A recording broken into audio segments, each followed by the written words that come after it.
Vote चोरी जैसे गलत शब्दों का इस्तेमाल करके जनता को गुमराह करने का असफल प्रयास किया जाए। आज उनका प्रेस कॉन्फ्रेंस होता है, मैं उनसे पूछना चाहता हूं, आपने कानून बनाया, आपने सीसीटीवी का कानून बनाया। সুপ্রিয় বন্ধুরা, অবশেষে রাহুল গান্ধীর প্রশ্নের উত্তরে প্রশ্নের জবাবে ইলেকশন কমিশন মুখ খুললেন। আর ইলেকশন কমিশন মুখ খুলে উনি যে কথাগুলো বললেন, মানে ইলেকশন কমিশনের অফিসাররা যে কথাগুলো বললেন, সেগুলো কথা শুনে আপনিও হাসবেন। কারণ রাহুল গান্ধী যে শব্দটা ব্যবহার করেছিলেন যে ভোট চুরি হয়েছে, মানে ভোটচুর, এই শব্দটা নাকি তার মতে বলা মোটেও উচিত নয়, আর এটা নাকি সংবিধান বিরোধী কথা। তবে আসুন ইলেকশন কমিশন কি বলেছেন, আর ইলেকশন কমিশনের প্রেস কনফারেন্সের পর রাহুল গান্ধী আবার পাল্টা আক্রমণ কোনটা করলেন, আজকে এই বিষয় নিয়ে কথা বলবো। চলেন আগে সেই ভিডিওটা দেখে নেই। वोट चोरी जैसे गलत शब्दों का इस्तेमाल करके जनता को गुमराह करने का असफल प्रयास किया जाए तो यह भारत के संविधान का अपमान नहीं तो और क्या है। जहां तक कि मशीन रीडेबल मतदाता सूची का सवाल है, माननीय सुप्रीम कोर्ट 2019 में ही कह चुका है कि यह मतदाता की निजता का हनन हो सकता है। Voter privacy can be breached. हमने कुछ दिन पहले देखा कि कई मतदाताओं की फोटो उनकी अनुमति के बिना मीडिया के समक्ष रखी गई,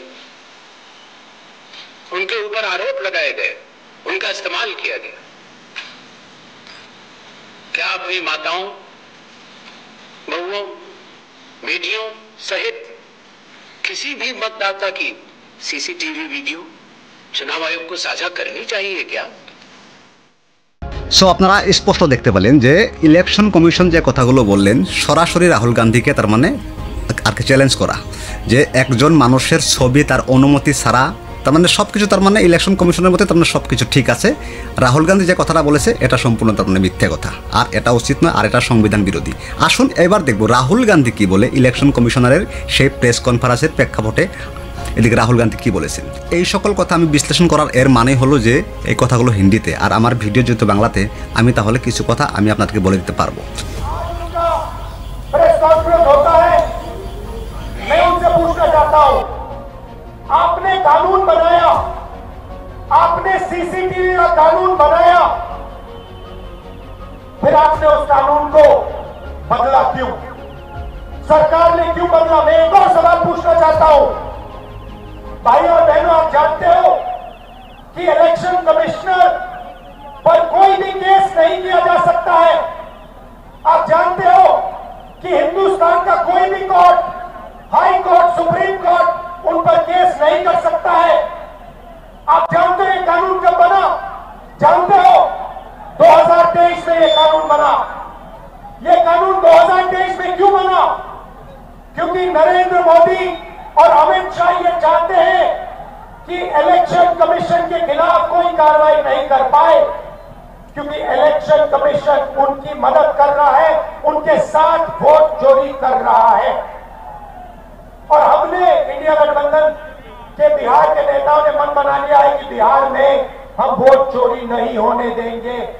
सवाल नहीं उठता, वोट चोरी नहीं होने देंगे। সুতরাং আপনারা দেখলেন এই দুটো ভিডিও, তার মানে election commission versus Rahul Gandhi. Rahul গান্ধীর যে প্রশ্নগুলো তার মানে সাধারণ মানুষের সামনে তুলে ধরেছে, আর এই কথাগুলোকে যেমন ঢাকার জন্য ইলেকশন কমিশন প্রাণপণে চেষ্টা করছে কীভাবে মোদী সরকারকে বাঁচানো যায়, আর কীভাবে রাহুল গান্ধীকে আবারও মিথ্যে প্রমাণিত করা যায়। কিন্তু স্বয়ং রাহুল গান্ধী কোনোদিন মিথ্যে প্রমাণিত হয়নি, কিন্তু সেই সকল প্রশ্ন থেকে সম্পূর্ণরূপে তার মানে সরে গিয়েছিলেন আমাদের ভারতীয় মিডিয়ারা।